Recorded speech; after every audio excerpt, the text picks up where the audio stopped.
Ma femme a fait dormir son amant dans notre lit pendant mon voyage d'affaires. Le voisin m'a envoyé la vidéo et ma famille m'a reproché de réagir trop fort. Je suis un homme de 34 ans. Le soir où j'ai ouvert cette vidéo envoyée par mon voisin, assis seul sur le lit d'un hôtel à 3 heures du matin, j'ai eu l'impression que tout mon corps se vidait d'un coup. L'écran montrait ma chambre. Mon propre lit. Ma femme allongée, en pyjama, avec un homme que je ne connaissais pas.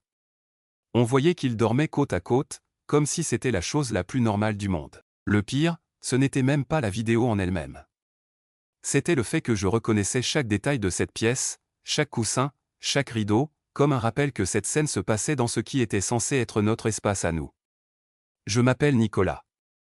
Ma femme s'appelle Laura. On est mariés depuis 7 ans. On a un petit garçon de 5 ans, Hugo. Je travaille dans une entreprise de logistique, avec des déplacements réguliers.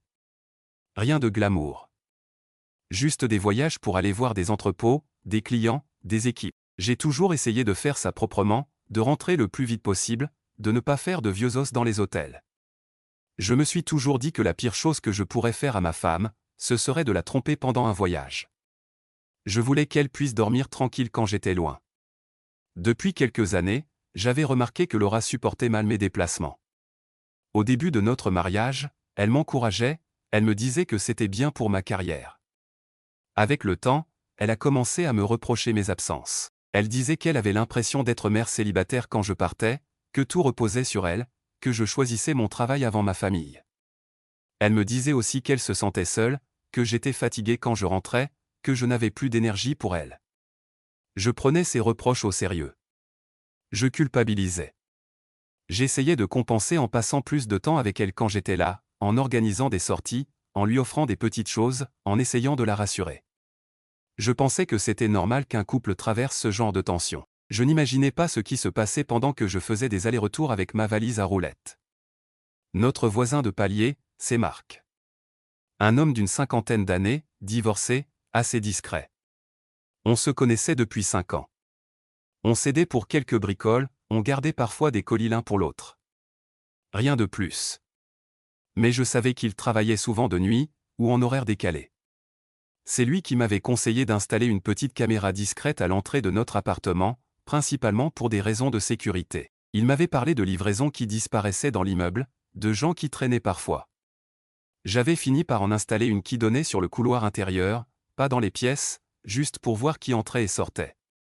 Cette nuit-là, j'étais en voyage d'affaires à plus de 500 km. Cette caméra était surtout restée un gadget. Je la consultais rarement. C'est Marc qui m'a envoyé la vidéo. Le message disait qu'il ne savait pas comment me le dire autrement, qu'il trouvait que j'avais le droit de voir ça. Sur le moment, j'ai pensé à un cambriolage. J'ai ouvert la vidéo en me préparant à voir un inconnu forcer notre porte. À la place, j'ai vu ce qui ressemblait à un enregistrement de la soirée. La caméra ne montrait pas tout l'appartement, mais elle captait l'entrée, le couloir, la porte de la chambre, un bout du salon. On voyait l'heure en haut. À 22h30, on voit Laura ouvrir à un homme. Il entre à l'aise, sans gêne. Elle le laisse passer. Ils disparaissent ensemble dans le salon, sortent du champ. 1 heure plus tard, on les voit passer en direction de la chambre. Puis rien pendant un long moment. Plus tard dans la nuit, on voit juste 2 silhouettes revenir vers la cuisine, boire un truc, puis retourner vers la chambre. Au matin, l'homme repart tranquillement, comme s'il sortait de chez lui. Personne ne se cache. Personne ne panique. La vidéo que Marc m'a envoyée allait plus loin. Il avait réussi à récupérer un extrait de l'angle d'une autre caméra dans le couloir de l'immeuble, celle de la copropriété. On y voyait l'homme arriver avec un petit sac à dos, comme pour passer la nuit. Et repartir le lendemain matin, vers 7 heures, en bâillant, en remettant sa veste. Il sortait de chez moi après avoir dormi dans mon appartement, dans ma chambre, dans mon lit. Je n'ai pas pu regarder plus de 2 fois. Je tremblais. J'ai envoyé un message à Marc pour lui demander qui c'était. Il m'a répondu qu'il n'en savait rien, qu'il ne voulait pas se mêler de ma vie, mais qu'il voyait quand même cet homme revenir régulièrement pendant mes déplacements, depuis un certain temps. Il disait qu'il avait cru au début que c'était un membre de ma famille. Puis il avait compris que quelque chose clochait. Je me suis senti idiot. Pendant que je faisais attention à ne pas dépasser mes notes de frais, à envoyer des messages à Laura pour lui dire bonne nuit, à lui envoyer des photos de mon plat vide dans le restaurant de l'hôtel pour lui prouver que je ne faisais rien de spécial, elle invitait un homme à dormir chez nous. Pas une fois. Pas par accident. Régulièrement. J'ai repensé à plein de détails. Les soirs où elle me disait qu'elle n'aimait pas quand je l'appelais en visio tard, parce qu'elle était déjà couchée ou pas maquillée. Les moments où la caméra de l'entrée était étrangement débranchée quand je vérifiais. Je me disais que c'était un bug, un problème de connexion. En réalité, elle savait très bien comment cacher ses traces. Sauf que cette fois-là, elle avait oublié. Ou elle avait été négligente. Et Marc avait tout vu. J'ai essayé d'appeler Laura tout de suite. Pas de réponse. J'ai appelé 3, 4 fois. Rien. J'ai fini par lui envoyer un message en lui disant qu'il fallait qu'on parle. Elle m'a répondu 1 heure plus tard, comme si de rien n'était, en disant qu'elle dormait. On était en plein milieu de la nuit. Je lui ai dit que je savais qu'un homme avait dormi chez nous, que j'avais une vidéo. Elle a répondu immédiatement que ce n'était pas ce que je croyais, qu'elle pouvait m'expliquer. Elle a ajouté que ce n'était pas une bonne idée de parler de ça par message, qu'il valait mieux attendre mon retour. Je suis resté là, dans cette chambre d'hôtel, à regarder le plafond. Je me sentais sale, ridicule, naïf. Mais je devais finir ce déplacement. J'avais des réunions le lendemain. Je ne pouvais pas tout laisser tomber, prendre un train au milieu de la nuit. La seule chose que j'ai pu faire, c'est prendre sur moi et rentrer dès la fin de ma journée, plutôt que prévu. Dans l'avion, j'ai repensé à mon mariage. À la façon dont j'avais toujours essayé d'être carré. Je n'ai jamais été parfait, loin de là. Mais j'ai toujours respecté 2 choses, rentrer autant que possible, et ne pas mentir sur ce que je faisais. Je pensais que ça allait dans les 2 sens. Je découvrais que non. À peine rentré, je suis allé directement chez moi. Laura était là. Elle m'attendait dans le salon, assise sur le canapé. Elle avait cette tête fatiguée, les yeux gonflés comme si elle avait pleuré. Elle a commencé à me dire que tout était mal interprété. Que cet homme était un ami, qu'il connaissait une période difficile, qu'il n'avait nulle part où dormir, que je ne comprenais pas le contexte. Elle répétait qu'il s'agissait d'un dépannage, que je dramatisais, que je voyais le mal partout. Je lui ai répondu froidement que je l'avais vu passer la nuit chez nous pendant que j'étais en déplacement, qu'il ne s'agissait pas d'un sac de couchage dans le salon, mais de ma propre chambre. Elle a alors glissé sur une autre version. Elle a parlé de problèmes de canapé, d'une nuit où elle était tombée de sommeil, d'un malentendu. Elle changeait de version à mesure que je lui rappelais les détails. Plusieurs nuits, pas une. Un sac à dos. Des passages tardifs. À un moment, elle a fini par lâcher qu'elle avait commis une erreur, mais qu'elle ne voulait pas en parler comme ça, à chaud. Elle disait que si je l'aimais vraiment, je prendrais du recul, que je chercherais à comprendre au lieu de la juger directement. En gros, elle essayait déjà de déplacer le problème sur ma manière de réagir, pas sur ce qu'elle avait fait. Je me sentais à la fois vidé et en colère. J'ai dit que j'avais besoin de prendre l'air, que je ne voulais pas hurler devant Hugo. Il était chez ses grands-parents ce week-end-là. Heureusement. Je suis sorti. Je suis allé marcher longtemps. Mes pieds me portaient sans que je sache où j'allais.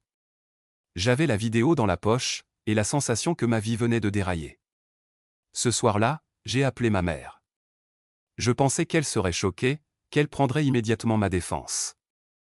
Je lui ai expliqué calmement ce que j'avais vu. Elle a été silencieuse longtemps. Puis elle m'a dit que c'était grave, oui, mais qu'il fallait faire attention à ne pas tout casser sur un coup de tête. Elle a commencé à me parler de mon fils, du fait qu'un divorce le marquerait, que tout le monde faisait des erreurs, que je devais parler avec Laura, lui laisser une chance de se rattraper. Ça m'a mis un premier coup. J'avais l'impression de ne pas être entendu.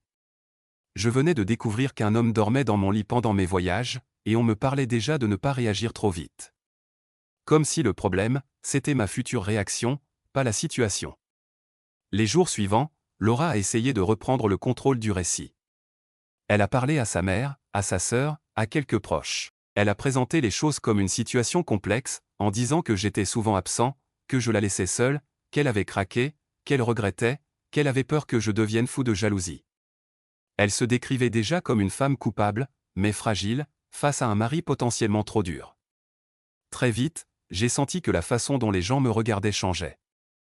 Certains membres de sa famille m'appelaient pour me dire qu'ils étaient désolés, qu'ils ne cautionnaient pas ce qu'elle avait fait, mais qu'ils espéraient que je ne prendrais pas de décision extrême. Ils insistaient sur le fait qu'il ne s'agissait que de quelques nuits, pas d'une double vie officielle, que Laura était perdue, qu'elle avait été influencée par cet homme. Je commençais à comprendre un truc brutal, dans beaucoup de têtes, l'infidélité, même dans mon lit, même quand je suis en déplacement pour nourrir la famille, n'était pas aussi choquante que la possibilité que je réagisse fermement. On me demandait déjà d'être raisonnable, posé, mature. Personne ne demandait à Laura comment elle avait pu en arriver à ouvrir ma porte à un autre homme pendant mes voyages, comme si c'était un banal détail. Avec Marc, j'ai eu une discussion en face à face. Je voulais comprendre depuis quand ça durait. Il m'a avoué qu'il avait remarqué cet homme plusieurs fois, depuis au moins 4 mois. Il ajoutait qu'il n'avait pas voulu intervenir au début, par respect, qu'il se disait que ce n'était pas ses affaires, qu'il ne savait pas ce qui se passait dans mon couple. Mais en voyant la répétition, en comprenant que ça se produisait à chaque déplacement, il avait commencé à se sentir mal. Il disait qu'il n'aurait pas supporté que son propre voisin voie ça sans rien faire s'il avait été à ma place. Ces mots m'ont fait du bien et du mal à la fois. J'étais reconnaissant qu'il m'ait envoyé la vidéo. Mais j'étais aussi meurtri d'apprendre que ça durait depuis des mois. Je me rappelais chaque voyage récent. Les nuits d'hôtel seules. Les appels manqués. Les messages où Laura me disait qu'elle se couchait tôt. Pendant ce temps, un inconnu se baladait dans mon appartement. Petit à petit, les versions de Laura se sont précisées. À force d'insister, elle a fini par reconnaître que cet homme n'était pas un simple ami, mais un collègue avec qui elle avait commencé à se rapprocher. Elle racontait qu'il s'était d'abord confié au travail, qu'ils partageaient leurs frustrations, qu'elle lui parlait de ma présence absente, qu'elle se sentait comprise. Elle expliquait qu'elle s'était laissée embarquer, qu'elle avait accepté de le voir en dehors du travail, puis chez nous. Elle disait qu'elle ne cherchait pas à me remplacer, qu'elle avait juste cherché du réconfort. J'entendais ces mots, et j'avais envie de hurler. Parce que le mot réconfort, pour elle, ressemblait à un homme qui se glisse dans notre lit pendant que je suis en déplacement pour payer les factures. Elle parlait de fragilité. Moi, je voyais un mépris énorme. À un moment, j'ai posé une question simple. Je lui ai demandé si Hugo avait déjà vu cet homme. Elle a hésité. Puis elle a avoué qu'une fois, il était passé en fin d'après-midi, alors que notre fils était là, qu'ils avaient joué un peu avec lui dans le salon, qu'elle lui avait présenté cet homme comme un ami. Ce détail m'a déchiré. Ce n'était plus seulement mon lit. C'était mon rôle de père qu'on commençait à brouiller sans que je sois au courant. Je me suis alors dit que je ne pouvais pas gérer ça seul. J'ai demandé un rendez-vous avec mes parents et mon frère pour leur expliquer en détail. Je voulais qu'ils comprennent pourquoi j'envisageais sérieusement la séparation. Je me suis assis à la table familiale, j'ai posé mon téléphone, j'ai montré la vidéo à mon père. Il l'a regardée entièrement, les yeux fixés sur l'écran. Ma mère, elle, n'a même pas voulu voir. Elle disait que ça lui faisait trop mal, que ça la dépassait. Quand la vidéo s'est terminée, je leur ai dit que je ne voyais pas comment continuer ma vie avec cette femme comme si de rien n'était. Que je ne pouvais pas me marier intérieurement avec l'idée que chaque fois que je monterais dans un train ou un avion, je risquerais de retrouver quelqu'un dans mon lit. Je pensais qu'ils allaient comprendre. Mon père a hoché la tête, sérieux. Il m'a dit que c'était effectivement très grave, que ce que Laura avait fait était une trahison. Mais juste après, il a ajouté que je devais faire attention à ne pas me laisser emporter par la colère, que je ne devais pas ruiner ma vie familiale sur un coup de sang. Ma mère, elle, a insisté sur le fait qu'il fallait penser à Hugo avant tout. Elle disait que peut-être, avec le temps, je pourrais pardonner, que Laura semblait regretter, que personne n'était parfait. À ce moment-là, j'ai ressenti quelque chose de violent. J'avais l'impression que tout le monde était plus choqué par l'idée que je puisse demander le divorce que par le fait que ma femme ait accueilli un amant dans notre maison. C'était comme si mon devoir, en tant qu'homme, mari, père, c'était d'encaisser, de rester, de réparer, même si le respect avait disparu depuis longtemps de l'autre côté. J'ai tenté une autre approche. J'ai demandé à mes parents comment ils auraient réagi si, à l'inverse, c'était moi qui avais fait dormir une femme dans notre lit pendant que Laura était en voyage. Si un voisin lui avait envoyé une vidéo de cette scène. Ma mère a immédiatement répondu que ce serait impardonnable, qu'elle aurait compris que Laura parte. Sa phrase m'a frappé. Elle n'a même pas vu la contradiction. Pour elle, l'infidélité de l'homme, c'était l'horreur. Celle de la femme, ça devenait une erreur à digérer. J'ai compris alors que je n'aurais jamais un soutien total de leur part si je prenais une décision ferme. Quoi que je fasse, on allait me reprocher de réagir trop fort. Pendant ce temps, du côté de Laura, la machine se mettait aussi en marche. Sa mère m'a convoqué chez elle. Elle m'a reçu avec un air grave. Elle m'a dit qu'elle ne minimisait pas ce que sa fille avait fait, mais qu'elle trouvait ma réaction disproportionnée. Elle ajoutait que, selon elle, je cherchais un prétexte pour partir, que je profitais de cette faute pour me donner une image de victime. Elle insistait sur le fait que Laura avait été seule pendant des années avec un mari toujours en déplacement, qu'elle avait craqué, que ça pouvait arriver. Je me sentais comme dans un mauvais film. Je passais d'un rendez-vous à l'autre, j'expliquais la même chose, je montrais la même vidéo, et les gens me répondaient que c'était grave, mais que je devais me calmer, que je devais réfléchir. On me parlait de temps, de discussion, d'efforts.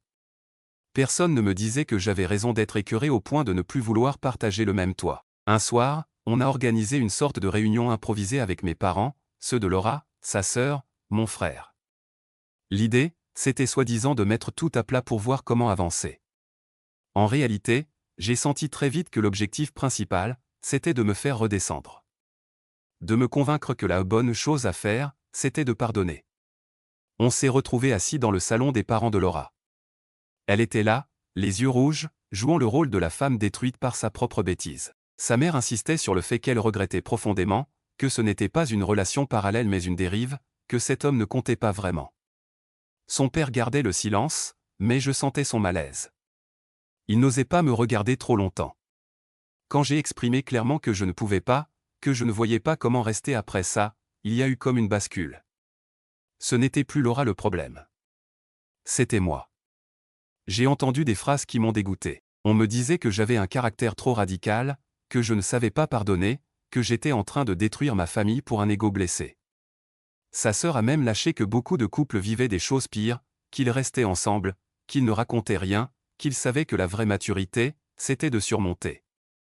Et au milieu de tout ça, un détail a fini de me mettre au sol. J'ai appris ce soir-là que certaines personnes étaient au courant depuis un moment. Une cousine de Laura a laissé échapper qu'elle avait déjà vu ce fameux homme sortir de notre immeuble un matin, qu'elle en avait parlé à Laura, qu'elle lui avait dit de faire attention. Personne n'avait pensé à me prévenir. Tout le monde se contentait de lui dire de se calmer, d'arrêter, sans jamais me dire ce que je vivais réellement.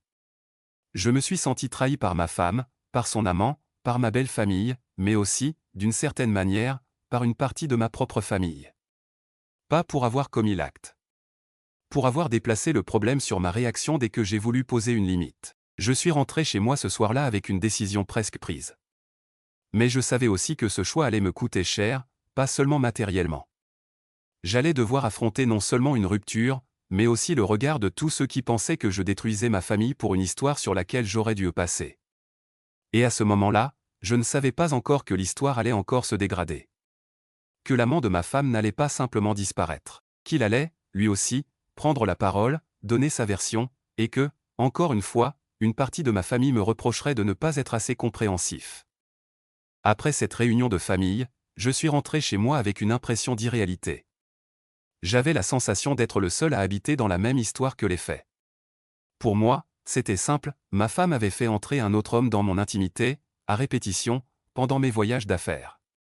Elle l'avait fait dormir dans mon lit, avait laissé mon fils le croiser. Et au lieu de se demander comment on avait pu tomber aussi bas, les gens passaient leur temps à analyser ma manière de digérer la trahison. Les jours qui ont suivi, j'ai presque vécu en colocation forcée avec Laura. On dormait dans des pièces séparées. On parlait très peu. Quand on le faisait, c'était pour des choses pratiques concernant Hugo. Elle continuait à alterner entre les excuses, les larmes et les reproches. Parfois, elle me suppliait de lui laisser une chance de réparer. D'autres fois, quand elle voyait que je restais froid, elle me disait que personne ne pourrait supporter un mari aussi dur, que j'avais toujours été trop rigide, que j'utilisais ce qu'elle avait fait pour me donner raison sur tout. Je voyais bien ce qui se jouait. Elle essayait de réécrire l'histoire, de passer de femme infidèle à victime d'un mari intraitable. Et le pire, c'est que ça prenait auprès de certains. Mon frère, lui, me soutenait. Il me disait que j'avais raison de ne pas minimiser. Il me rappelait que si on inversait les rôles, tout le monde serait en train de brûler mon effigie. Il voyait très bien la pression qui s'exerçait sur moi pour que je reste, pour que je pardonne au nom de la famille. Il m'encourageait à penser à ma dignité, à ma santé mentale. Mon père oscillait. Par moments, il me disait que j'avais raison. D'autres fois, il me rappelait le contexte, l'enfant, le poids d'un divorce. Ma mère, elle, restait campée sur sa position. Elle trouvait ce que Laura avait fait grave, mais insistait sur le pardon. Elle me répétait que la fidélité n'était pas la seule base d'un couple, qu'il y avait aussi tout ce qu'on avait construit ensemble, l'histoire, les années, le petit. Elle en arrivait même à me dire que Laura avait peut-être été poussée à bout par mes absences, que j'avais ma part de responsabilité. Je n'ai jamais nié que mes déplacements avaient un impact, mais j'avais du mal à entendre qu'ils pouvaient servir de justification à ce point. J'avais le sentiment qu'on cherchait un peu partout de quoi diluer sa faute. Un matin, j'ai reçu un message d'un numéro inconnu. La personne disait qu'elle voulait me parler d'une chose importante et que cela concernait ce que je vivais en ce moment. J'ai d'abord hésité à répondre. Je n'avais plus la force pour un nouveau choc. Finalement, l'auteur du message s'est présenté, c'était l'amant de Laura. Il m'expliquait qu'il ne supportait plus cette situation, qu'il avait l'impression d'être pris au milieu, qu'il avait besoin de vider son sac. Il ajoutait qu'il ne cherchait pas à me provoquer, mais qu'il estimait que je devais savoir certaines choses. Je me suis senti envahi par une colère froide. Cet homme avait dormi dans mon lit, avait mangé à ma table, avait croisé mon fils, et maintenant il venait me parler de son mal-être. Une partie de moi voulait l'ignorer. Une autre voulait entendre. J'avais besoin de savoir jusqu'où ça allait. Je lui ai proposé un rendez-vous dans un café, en terrain neutre. Quand je l'ai vu en face de moi, j'ai été frappé par une chose, il ne ressemblait pas à l'image que je m'étais construite. Ce n'était ni un bourreau, ni un cliché. C'était un type banal, un peu nerveux, qui triturait sa tasse. Il m'a dit qu'il savait que j'avais toutes les raisons de le détester, que ce qu'il avait fait était honteux. Mais tout de suite après, il a commencé à raconter sa version. Selon lui, Laura lui avait présenté notre couple comme un champ de ruines. Elle lui aurait dit que j'étais froid, absent, obsédé par mon travail, que je ne m'intéressais pas à elle, que je ne la touchais plus, que je ne lui parlais que de factures et de planning. Il affirmait qu'elle lui disait qu'elle se sentait seule, incomprise, invisible. Il se décrivait lui-même comme quelqu'un qui avait essayé de la consoler, qui s'était attaché, qui avait franchi une limite qu'il n'aurait pas dû franchir. Plus il parlait, plus je mesurais l'ampleur du mensonge. Non pas seulement les actes, mais toute l'histoire qu'elle avait construite autour. Elle m'avait rabaissé auprès de lui pour se présenter comme une victime, pour justifier ce qu'elle faisait.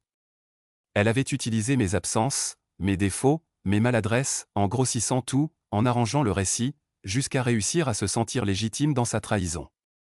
Ce qui m'a achevé, c'est ce qu'il m'a dit sur la fin. Il m'a expliqué que, depuis que la vérité avait éclaté, Laura lui avait envoyé des messages contradictoires. Par moments, elle lui disait qu'elle allait couper définitivement, qu'elle devait sauver son mariage. D'autres fois, elle lui confiait qu'elle ne savait pas si elle pouvait encore m'aimer, qu'elle se sentait mieux avec lui, qu'elle avait peur de revenir vers moi et d'étouffer.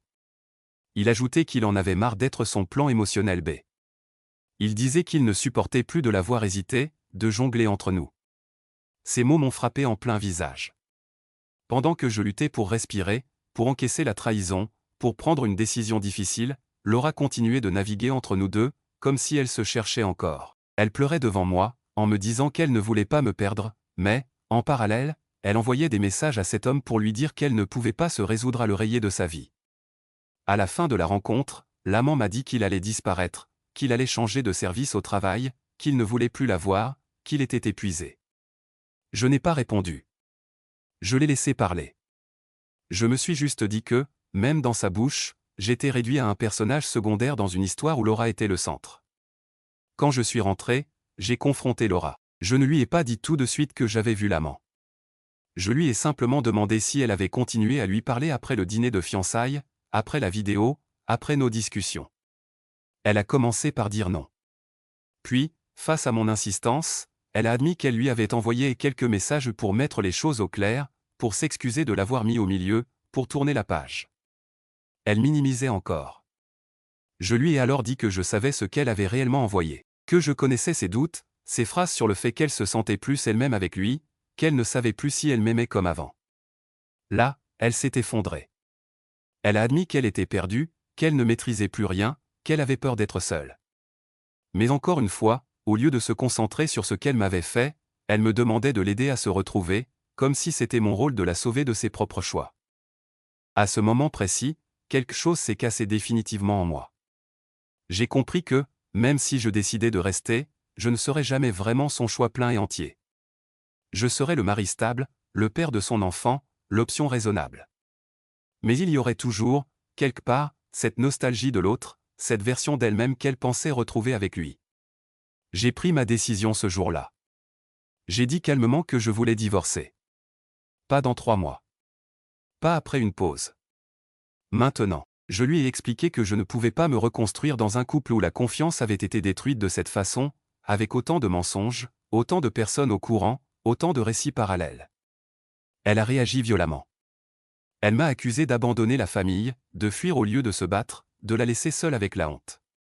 Elle disait que je voulais juste me poser en victime, que je ne tenais pas mes engagements, que j'avais promis devant tout le monde de rester dans les bons et les mauvais moments.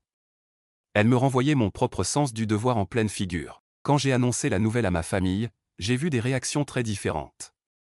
Mon frère m'a soutenu sans hésiter. Il disait que c'était la seule décision logique. Mon père m'a dit qu'il respectait mon choix, même s'il était triste pour Hugo. Ma mère, elle, m'a lancé que j'allais regretter, que je ne retrouverais pas une femme prête à supporter mes déplacements, que Laura restait la mère de mon fils, que j'étais en train de briser quelque chose d'irréparable. Du côté de Laura, ça a été encore plus dur. Sa mère a déclaré que j'étais un lâche, que j'avais détruit la vie de sa fille pour quelques vidéos, que j'aurais dû travailler avec elle, pas contre elle. Elle a commencé à raconter autour d'elle que j'avais été dur, froid, qu'au fond, j'avais cherché une excuse pour partir. Certains l'ont cru. D'autres non.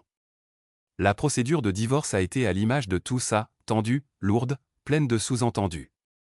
Laura a tout de suite mis en avant son rôle de mère, sa stabilité, l'idée qu'elle était celle qui avait toujours été là pour Hugo quand je partais en voyage. Elle essayait de faire oublier que ces mêmes voyages avaient servi de fenêtre à son amant. J'ai décidé de ne pas utiliser la vidéo comme arme juridique immédiate pour détruire davantage. Je l'ai évoqué, oui, pour expliquer le contexte, mais je ne voulais pas non plus que mon fils grandisse en sachant que toute l'histoire de ses parents avait été déballée dans des documents officiels en détail. Je me suis concentré sur la garde, sur l'organisation. Je voulais rester un père présent, même séparé. Pendant les entretiens avec les médiateurs, j'ai entendu des phrases qui m'ont marqué. Certains professionnels me disaient qu'ils voyaient souvent ce genre de situation, que la fidélité n'était plus perçue comme avant, que beaucoup de couples tentaient de recoller malgré des tromperies. C'était dit sans jugement, mais ça me rappelait encore que, pour une partie du monde, ma réaction semblait excessive. Dans la famille, le récit a continué à se déformer. Un jour, j'ai appris que certains de mes oncles et tantes disaient que je n'avais pas supporté qu'on me résiste, que je voulais une femme parfaite, que je n'acceptais pas l'imperfection humaine. Ils oubliaient juste un détail, l'imperfection, je peux l'accepter. La répétition consciente de trahison, non. Plus tard, j'ai repris contact avec Marc, le voisin. Je voulais le remercier vraiment. Il m'a confié qu'il avait été mis à l'écart par certains habitants de l'immeuble, qui le voyaient comme celui qui avait cassé un couple en envoyant la vidéo. Il avait même entendu la mère de Laura dire à une voisine qu'il aurait dû se mêler de ses affaires, qu'il avait joué au héros sur le dos d'un enfant. On inversait encore les rôles, le messager devenait le coupable, ceux qui avaient trahi devenaient des victimes. Cette inversion permanente a été une des choses les plus violentes pour moi. Ma femme avait fait dormir son amant dans notre lit pendant mes voyages. Mon voisin m'avait envoyé la vidéo. Et, dans beaucoup de bouches, j'étais celui qui avait mal réagi. Celui qui n'avait pas su pardonner. Celui qui avait refusé de protéger la famille. Avec le temps, j'ai pris mes distances. Je me suis concentré sur Hugo. J'ai essayé de construire avec lui une relation stable, sans déverser toute cette haine sur lui. J'ai fait attention à ne pas parler de sa mère devant lui comme d'un monstre, même si, parfois, j'en avais envie. Je me disais qu'il découvrirait bien, plus tard, à sa manière, qui était qui. Mon rôle, c'était de rester un adulte fiable dans sa vie. Laura a continué à se poser en victime auprès de certains. Parfois, lors des échanges pour Hugo, je voyais dans son regard qu'elle se pensait encore injustement punie, qu'elle se répétait que ce qu'elle avait fait n'était qu'une erreur alors que ma décision était, selon elle, définitive, dure, sans nuance. Elle ne comprenait pas que ce n'était pas un simple faux pas. C'était une série de choix répétés, construits, couverts par des mensonges, renforcés par des versions racontées à droite et à gauche. Aujourd'hui, je vis seul une bonne partie du temps, avec Hugo une semaine sur 2. Mon travail n'a pas changé. J'ai toujours des déplacements. La différence, c'est que je pars sans me demander qui dort dans mon lit quand je ne suis pas là. Je n'ai plus de maison à 2, plus de fausse impression d'un noyau solide. J'ai mon appartement, mon fils, mes valises. C'est moins grandiose que ce que j'avais imaginé quand je me suis marié, mais au moins, c'est vrai. Parfois, certains membres de la famille me font encore des remarques. Ils me disent que j'aurais pu essayer plus longtemps, que Laura a changé, qu'elle aurait mérité une seconde chance. Ils ajoutent que tout le monde fait des erreurs. Je leur réponds calmement que oui, tout le monde fait des erreurs. Mais que ce qui s'est passé chez moi, ce n'était pas juste un faux pas. C'était un mépris profond de ma confiance, de mon absence, de notre foyer. Je repense souvent à cette phrase qui est restée dans ma tête. Le jour où j'ai commencé à annoncer que je voulais divorcer, une tante m'a dit que je réagissais trop fort. Selon elle, j'aurais dû relativiser. Je pense que c'est là que tout se résume. Dans cette manière de minimiser. Pour eux, ma femme avait été infidèle. Pour moi, elle avait transformé mon lit en lieu neutre, accessible pendant mes voyages, en comptant sur le fait que je serais trop occupé à travailler pour le découvrir. Ma femme a fait dormir son amant dans notre lit pendant mon voyage d'affaires. Le voisin m'a envoyé la vidéo. Au lieu de se rassembler autour de la trahison, une partie de ma famille a préféré disséquer ma réaction, me demander de garder le sourire, me dire que je cassais tout. J'ai choisi de casser, oui. Mais ce que j'ai cassé, ce n'est pas une famille en bonne santé. C'est un mensonge collectif dans lequel on me demandait de rester pour ne pas déranger. Aujourd'hui, je préfère être l'homme qui a réagi trop fort plutôt que celui qui s'est assis sur sa dignité en faisant semblant de ne rien voir. Je ne sais pas si un jour je me remarierai. Je ne sais pas si j'arriverai à faire confiance complètement. Mais je sais une chose, je ne laisserai plus personne me faire passer pour le problème alors que je suis juste celui qui refuse de vivre avec un homme étranger qui a déjà occupé ma place pendant que je travaillais pour les nourrir. Pour des histoires encore plus captivantes, essayez Audible gratuitement pendant 1 mois. Lien en description.